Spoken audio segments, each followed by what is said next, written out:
Thank you, Alan, for your testimony. And just for clarity's sake, there was no, from what I understand, there was no language in this bill that struck any street. From what it seemed to me was that if there was something in the future that would have it, then they would have to work on that at that time. There was no striking being done, and there was no arena legislation being introduced in that section, but we did remove that section because of some of the concerns we heard after the bill was introduced, and working with the administration have agreed to that.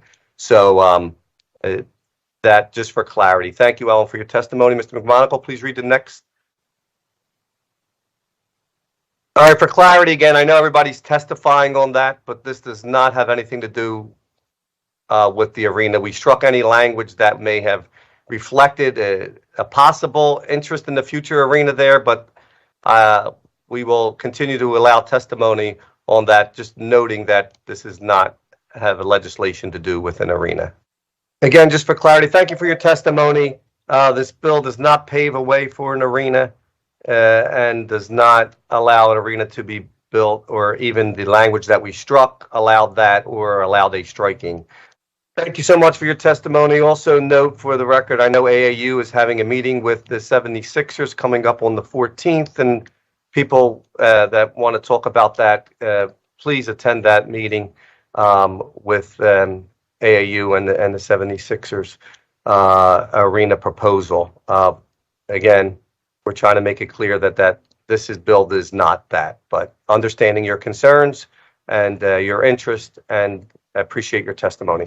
Mr. McMonagle, can you please? Thank you so much for your testimony, and thank you for participating in today's hearing.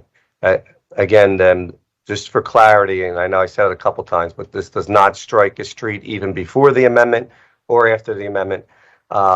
Understanding your concerns, again, as we heard, and please, if you want to talk about the arena, please go to the AAU meeting with the proposal folks of the arena, and on the 14th. Thank you.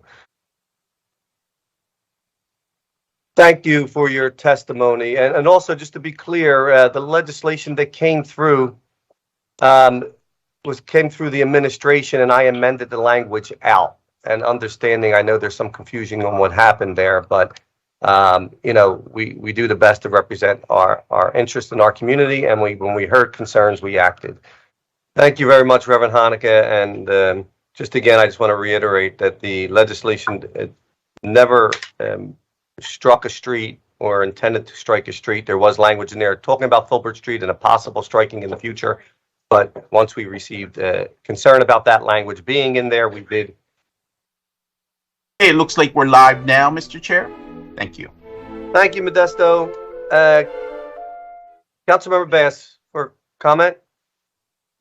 Yes, thank you, Mr. Chairman. So no, I just wanted to wrap up by saying that this is not going to be a process that's, you know, pushed through in the middle of the night. You know, we're not going to be doing anything of the sort. And I know that you know, there are those members of the council, such as myself, who have very strong reservations and concerns about this particular project and what it would do to the community. I was just saying that my mother grew up in Camden, and when they brought in the expressway, it completely decimated the African-American community and population in Camden, New Jersey. So I know that with these large infrastructure projects, you know, for you know, all that they do, all that they bring, the good and the not so good, and the effects on people who have lived in communities for a very long time. So I just wanted to really underscore that. Thank you, Mr. Chairman.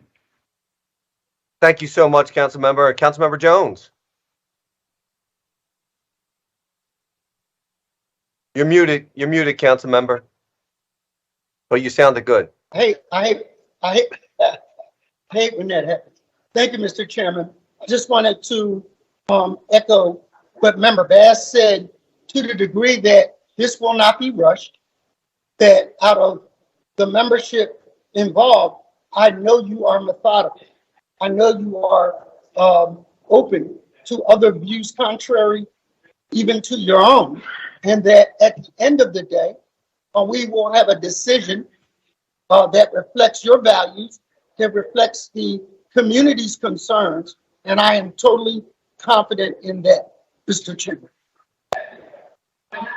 Thank you, council member, and I agree, and I also made a commitment to the Chinatown community that nothing would move forward with before all their questions were answered and everything was thoroughly investigated, and then we would decide what the, how the process would play out at that point. There's so many different organizations in Chinatown. All the voices need to be heard. I understand their concerns with this hearing, even though the intent was not to be in a Chinatown arena discussion. I do understand and respect their comments on what has happened during not this legislation, but future legislation also. So thank you all for participating and hanging in there and allowing the community representatives to have their say during this hearing.